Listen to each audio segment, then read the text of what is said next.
Hi everybody, it's Gail from Gail's Bookish Things. I have a new book to show to you that I have finally gotten done after a couple months in the works. It's a project that I have just worked on here and there, just kind of a fun little thing, and I'm happy to say it's completed though. I always have that good sense of satisfaction when a book is done, and then I can move on to the next thing that I want to work on. This one was fun because it was just a spur of the moment thing. I came across a Cinderella book, 1960s era illustrations, and I thought, oh, that'd be a fun theme for a book. So I will start with the outside. Here is the tassel, colorful beads in there, pinks, purples, some lighter turquoisey.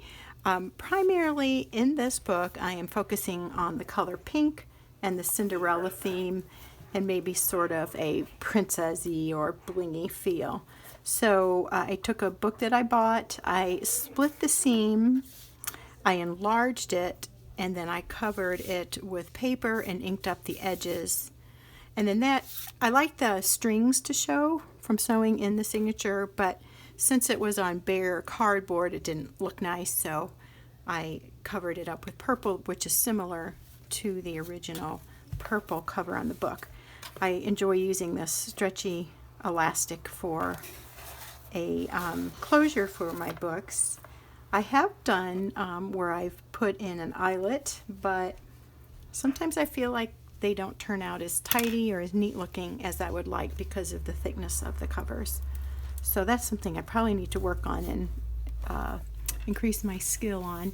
So mostly bright colors, but again a touch of the vintage and the random junk journal type pages that make these books fun and unique. I did sew or glue on some lace on each signature. I'll do a quick page through. You can see that I've used music.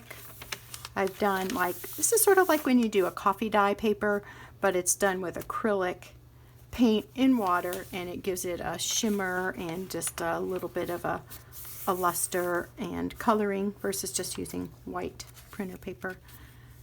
So here's some of the pages.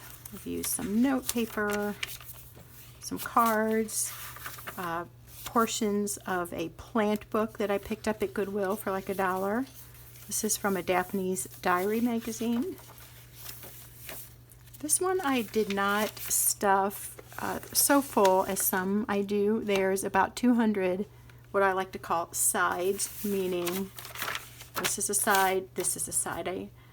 I often am not sure, should I say pages? And then people say, well, do you mean front and back, or do you mean one side? So I specify by saying side. So there's about 200 sides.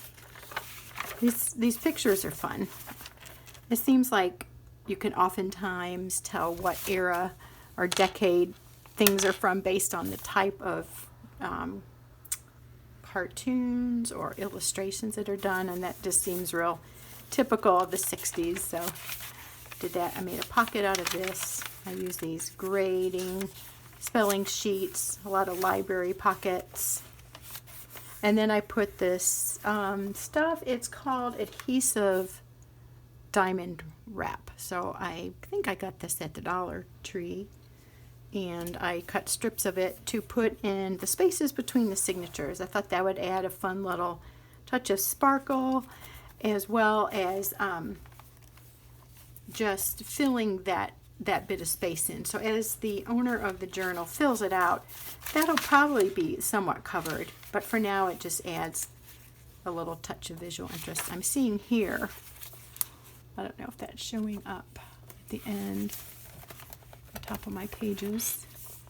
There's a little bit of an extension of the ribbon, or lace I mean, that I haven't trimmed up, so I will do that. This is from a beautiful plant book. These are pages from the back of a planner, and then I have children's poetry book illustrations that had some pink on them, more from the Cinderella book, little note sheets. I took this note card and I just did a zigzag pink stitch, and then I tried to select books from my plant and flower book that had lots of pink or purpley shades. Then I did a little shaker here just for a fun little touch. Added some green for a little bit of contrast. But primarily you will see lots and lots of pink in this book and some selections of vintage illustrations. Let me show you here with the scrap paper. I made a little tuck spot here with butterfly paper and a little tuck spot there. In this book, or with this book, I'm going to include some embellishments. There's another tuck. And I'm just going to do a quick page through because my videos always go over the 15 minutes and then I have to edit it. And I just don't want to spend the time doing that. So I'm paging through briefly, quickly. Each signature has about 40 sides. And as you can see, lace here. There was the previous two with lace. I have a couple of spots like that that are folded over. Most of the pages are corner rounded. And I have a couple bags. This bag, I want to say I got from Joann's. And I see here that I did not snip the bottom of that. So I like to, on the bottom of the bags, when I fold them and use them like this, is to cut open that too. So you have another tuck spot there. Another pink bag, I think from IKEA. I just glued that onto the cardstock for a little memorabilia tuck spot. Those can be used, oops, and here that one folded over. But I have a wider lace there. I'm hoping you're able to see that. It's kind of neat that it flips though. I kind of like that, but I'm going to try to hold it open. Here is the prince and the princess, and I got to tell you, I seriously wonder about the look of that prince. It's questionable. I'm not sure what he's doing with his hair, but they seem to be in love, so we'll just be happy for that. Okay, those are those 60s illustrations for you. And each of the center of the signatures, I left the strings long, and I added a little bead or kind of a charm type thing. That's the last signature, so I will flip this and show you what I mean. You could have one coming out the top and one coming out the bottom. Here I just finally had them all coming out the bottom of the book because I feel like when they're on the top they would want to slide through to the bottom anyway. So that adds another little blingy touch. I just did it on the first, third, and fifth signatures.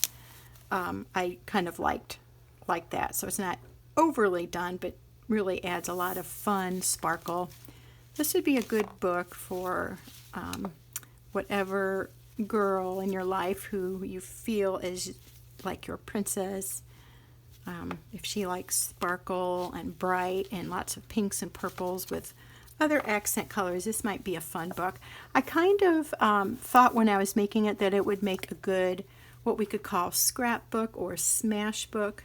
If you're familiar with the smash book technique, it is basically taking whatever item you want to add to your book as a memory item and smashing it down anywhere. So for instance, if this were a photo, I might just want to glue it there. Or maybe I would clip it on here and just have a little flip spot there. You can attach things to any surface in a smash book or even a scrapbook, and you can write anywhere you want. So this looks like a random page, which it is, but you could easily write on there, or you could clip or staple something on, or smash in with attaching it with glue stick or a liquid glue, any memorabilia you want. So these random pages just add visual interest, and they contribute to that overall junk journal feel where we have a mixture of types and textures of papers and a mixture of the graphics, the typeset and so forth, and the illustrations. And then here I'm trying to show that there's this little tassel, and I added a button, and there's a gold tone bulb pin, or there's another name for those. I've heard them called bulb pins and garment pins, I think is what I was trying to remember. So it's kind of a fun book. I think it would be a great memory keeping book of any kind, a trip, personal thoughts, prayer journal, commonplace book, you name it. I'm going to enclose in these pinks, laminate, or what, sorry, can't think. Rhinestones pink, and they're the adhesive. And then these are paint dyed cards. They're just index cards with lots of fun texture. I'm going to enclose this polka dotted ribbon and this pink washi tape. Those are all brand new, of course. And then these are cute little pictures that I've cut out of Daphne's diary. So there's a camera here. These are little credit cards. Anyway, all kinds of little pictures that have some pink on them, mostly. Other little embellishments will be these paper clips. There's ones that are shapes, you know, like here, the arrow or the ribbon. And there's little things like this that you can glue on a page. They're flat-sided, texture on the one, flat on the other. This little pin thing here, it's a flag. And some cards. I got these cards in my Christmas stocking when I was about 8 years old. They have a horse on them. I loved horses from, gosh, probably ages 8 to 10 on up. My parents gave that in my stocking, and I've had them around, and I finally thought, you know, I don't need to keep everything. So I thought those would be a fun little touch. And you might say, well, what do you need a card for in a junk journal? Well, you can glue that on the edge, just adhering along the edge. Place your card, and it makes a little tuck spot, or you can attach it and just use it as an embellishment. I'm also adding a length of pink heart ribbon, a packet of 3 pink ribbons, and some miscellaneous pink themed fabrics and laces and embroidery floss. So those are for the recipient to add whatever embellishments they want. So this is done pretty thoroughly. In fact, I think plenty thoroughly if you're using it as a smash book. If you want to embellish it further, I thought it would be really fun to add these things. I've been collecting these for months and finally decided, instead of to sell it in what I originally was going to sell as a pink pack, I decided to include it with my Cinderella pink journal and then let whoever chooses to purchase this to use all these accessories and decorate it even further and really have a fun time just throwing on the embellishments. But I think they've got a great foundation. I'm liking how the books are turning out. With each one, I feel like I'm gaining a bit of more skill. I'm learning how to attach those signatures really well from my early books a year and a half or so ago. So that's been fun. And again, this is a great way to fasten your journals. It looks pretty and it's easy to take off and remove, and it won't really damage the book or tear off. So I'm liking that. So if you're interested in this book, let me know. But anyway, I wanted to show you. Thanks for watching, and we will see you next time. Bye.